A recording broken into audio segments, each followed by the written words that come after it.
mga friends, today tuturo ko naman sa inyo paano magkapon ng upo. So ito yung upo natin mga friends.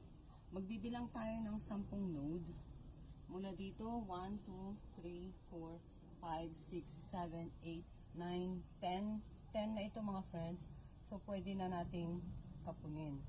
So ito, ang pagkapon, ganito lang mga friends. Parang pruning din. Yan. Tatanggalin lang natin yung top. Make it sure na na-sanitize yung inyong pang pruning or yung inyong mga gunting. So ito mga friends, ganito lang. Ikakat natin kasi 10 na rin yan. 8 to 9 nodes pwede.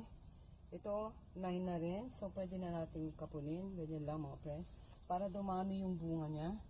At ito, so bibilangin natin yung node niya. 1, 2. Tignan niyo mga friends ha, kung paano ko bibilangin. 1, 2, 3, 4, 5, 6,